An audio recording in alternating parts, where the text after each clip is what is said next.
The disappearance of 84-year-old Nancy Guthrie in Pima County represents the most mathematically impossible extraction in modern investigative history.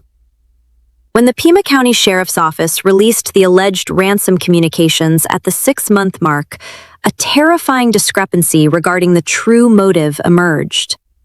Analyzing the forensic anomalies surrounding the Nancy Guthrie case reveals a highly sophisticated operation that weaponized the media to conceal a meticulously planned, fatal event. Look closely at the victim profile. Nancy Guthrie was not a random civilian. She is the mother of a prominent national television news anchor.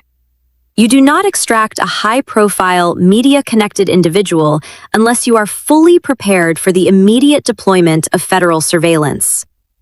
The operatives intentionally selected a target that would trigger an absolute media firestorm. They did not want silence. They wanted a global spectacle. Now examine the timeline of the extraction on February 1st. The Pima County Sheriff's Office reported a masked individual tampering with the home's doorbell camera. But the federal investigation confirmed this tampering actually occurred on 2 separate days. The operatives conducted a dry run. They mapped the digital security grid, but the most chilling forensic anomaly occurred exactly at 2:28 in the morning. Nancy Guthrie's bedside pacemaker monitor missed its scheduled transmission.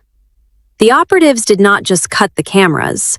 They severed the biometric telemetry of an 84-year-old woman with surgical precision. In a genuine financial ransom operation, the primary objective is leverage.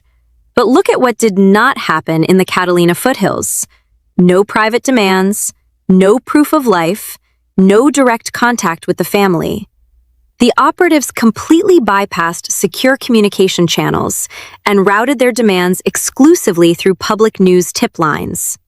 They demanded $4 million in cryptocurrency, fully aware that federal authorities would block the transaction. The absence of a private communication channel was not a mistake. The ransom notes were a counterintelligence smokescreen designed to delay the physical search. This brings us to the psychological fingerprint of the communications. The first letter cited highly specific details, including an Apple Watch with a white band and a broken back porch light. Investigators initially classified this as guarded, inside information, but the digital footprint exposes a staggering reality. Both notes were sent from the exact same IP address, perfectly timed with local media leaks. The author utilized theatrical, sterile phrasing like buried in nature and perished to describe a fatal event. And then came the final, highly debated sign-off in the second note. We are truly sorry. A professional extraction team does not apologize unless the apology itself is a script, designed to manipulate the behavioral profile local authorities are building. But the most terrifying twist in the Nancy Guthrie investigation surfaced just days ago.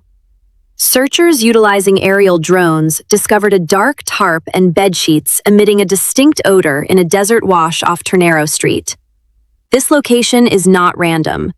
Ternero Street is mere miles from the Catalina foothills home, and it is the immediate neighborhood of Nancy Guthrie's son-in-law, Tommaso Cioni. The Pima County authorities have explicitly stated the family is not suspected. So why was potential physical evidence placed in that specific wash? The operatives are actively framing the family. They are planting physical anomalies in high-scrutiny locations to intentionally misdirect the federal task force. Every piece has an innocent explanation in isolation. A burglar got lucky. A pacemaker monitor glitched. A tarp blew into a desert wash. But when accepting the innocent explanation requires you to ignore the entire sequence of events, it stops being the most likely answer. An amateur home invader does not conduct multi-day surveillance, sever biometric telemetry, route encrypted crypto demands through national media, and plant decoy evidence miles away. This was the targeted removal of Nancy Guthrie by a heavily funded proxy team, executing a perfectly insulated operation. The authorities are currently withholding the complete diagnostic logs from the disrupted pacemaker monitor under the guise of investigative integrity. I want you to evaluate the multi-day surveillance and the deliberate media manipulation used in this extraction. Tell me what you think the unreleased biometric data actually reveals about the exact moment the operatives entered the Nancy Guthrie residence.